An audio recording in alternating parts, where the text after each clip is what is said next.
The title of Super Rookie or a Supernova is given to a promising pirate who manages to gain the attention of the world. These pirates are given high bounties, which indicates their superiority over the rest. In the present era, there have been many supernovas who have gone on to achieve great things. As information is limited about previous eras, One Piece fans do not know too much about the characters from that particular time. As a result, it is difficult to figure out who the supernovas were in that era. So, the only option is to piece the evidence together to find which One Piece characters were the super rookies of their respective generation. Number 7. Shanks. Became the youngest Yonko. Shanks is one of the 4 emperors of the sea. He started his journey of becoming a pirate fairly early. Shanks was an apprentice on the ship of Gul D. Roger, who entrusted him with the straw hat. After Roger passed away, Shanks started recruiting people for his own crew. Not long after he formed a crew, Shanks's popularity began to rise. He was fighting Dracul Mihawk, the strongest swordsman in the world. The news of their battle spread far and wide.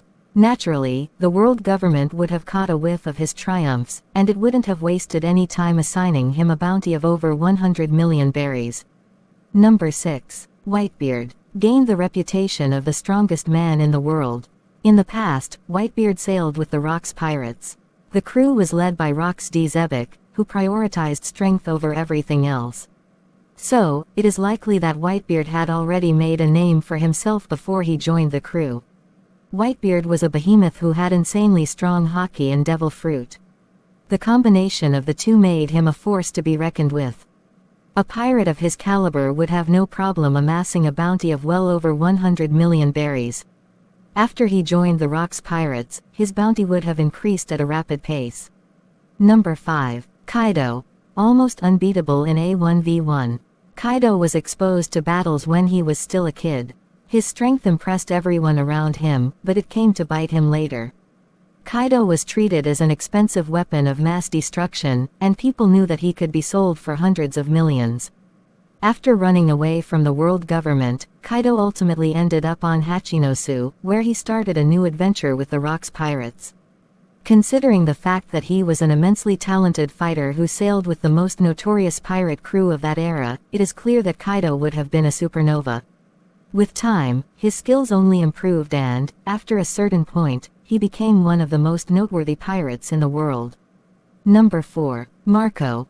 Became Whitebeard's right-hand man. Marco joined the Whitebeard pirates as an apprentice.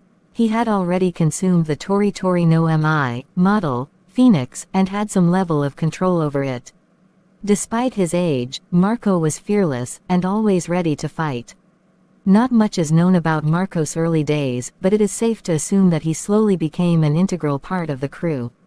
As a member of the Whitebeard pirates, it wouldn't be too surprising if Marco's bounty crossed the 100 million mark within a few years of sailing. Number 3. Dracul Mihawk. Constantly hunted the Navy.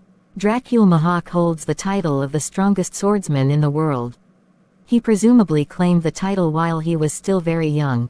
Mihawk has always yearned for a challenge, so it is safe to say that he fought against the big names of his era. Mihawk was also known for hunting down Marines, which led to his epithet, Navy Hunter.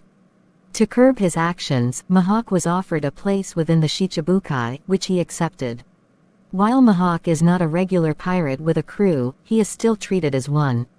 Given his actions against the Navy, Mihawk's bounty would easily be above 100 million berries. Number 2. Boa Hancock. The world government acknowledged her after just one voyage. Boa Hancock had a tough childhood. She and her sisters were taken captive by the celestial dragons. The 3 were forcibly fed devil fruits so that they would serve as entertainment for the residents of Marihoa. Thankfully, Fisher Tiger rescued them from imminent death. After returning to Amazon Lily, they joined the Kuja pirates. When Hancock became the captain, she was able to land a bounty of 80 million berries just after her first adventure. The world government considered Hancock a massive threat, and offered her a place among the Shichibukai. She accepted the proposal, which resulted in her bounty being frozen. Despite her bounty not reaching 100 million berries, Hancock should be considered a supernova as she took the world by storm. Number 1. Gul D. Roger. Conquered the Grand Line. Gul D. Roger is one of the most well-known characters in One Piece. From the flashbacks, it seems that Roger started his journey when he was an adult. He approached Rayleigh with the proposal of starting a crew and changing the world. Considering the fact that Roger was getting involved with some of the most notable pirates of his time, he would have gained a high bounty in no time. And that's it for today, folks. Hope you like this. Thanks for watching. See you in next video.